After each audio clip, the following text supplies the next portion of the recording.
and LT. Previous slide 1 of 4. Next slide in GT. Puerto Rico police officer Heriberto Soto shouts commands to the passengers and driver after a late-night high-speed chase through San Juan on Wednesday, October 18, 2017. San Juan, Puerto Rico. Hurricane Maria ripped apart daily life in Puerto Rico, but it hasn't stopped the crime that has long plagued the poverty-stricken island. In the Rio Piedras neighborhood, Jessica Rojas was at work last week making sandwiches at a Subway restaurant, a cash-only operation because of the limited power supply, when 2 young gunmen burst through the door, demanding money. Esto, asalto. One yelled, "This is a robbery." Rojas alerted an off-duty cop working security in a backroom. A gunfight erupted. Rojas cowered on the ground as one gunman was gravely wounded and the other escaped. Also wounded in the crossfire were a local prosecutor and his wife who had been dining inside.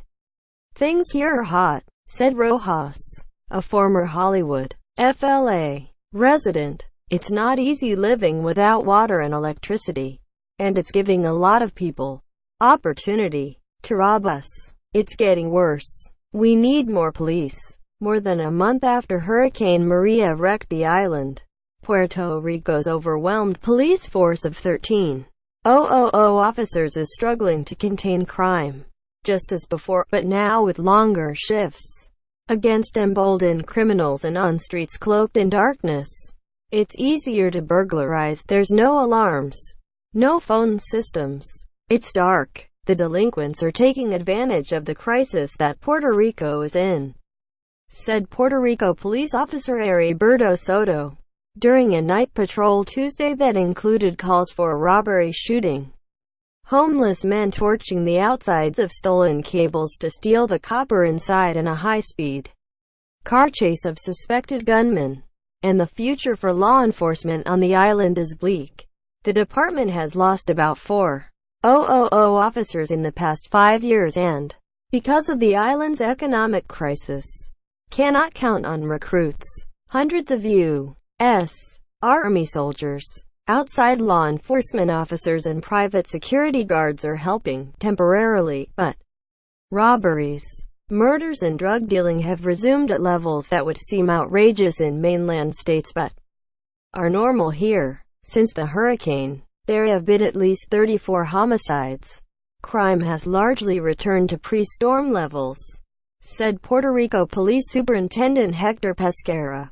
Puerto Rico's crime rate has been largely out of sight, out of mind for years in the eyes of mainland authorities, who have given the island's law enforcement community precious few resources. He said, "We were in really dire shape before the storm," Pesquera said of his staffing levels. "Now, certainly, we're not going to be in any better position. In fact, it's going to be the opposite." Crime in Puerto Rico has been exacerbated by a $74 billion debt crisis that left state institutions in shambles, hundreds of thousands unemployed and many residents leaving the island for the U.S. mainland. Puerto Rico's finances have been supervised by a federal oversight board since 2016. In the past, the island's police department has also been marked by allegations of misconduct and occasional arrests for corruption. In 2011, before Pesquera was hired, the U.S. Department of Justice found a long-standing pattern of civil rights violations that were pervasive and plague all levels of the department. Adding to the volatile mix, Puerto Rico has become a key transit point for the illegal drug trade, with cocaine and other drugs flowing through the island, fueling violence in cities and towns. In April, federal authorities busted a $4 million drug trafficking ring based at San Juan's International Airport that agents said involved facility staff members, restaurant workers and airline employees who used garbage chutes and bathrooms to smuggle drugs onto planes. The group was led by a suspected Puerto Rican kingpin who kept a tiger as a pet, leading the authorities to nickname him Tony the Tiger. an island of 3.4 million people. Puerto Rico recorded 670 homicides last year, a marked increase from 2015, although still down from the peak of 164 in 2011. In contrast, Miami-Dade County, with a population of 2.6 million people, had 235 homicides in 2016. Many more people are victims of assaults, muggings and burglaries.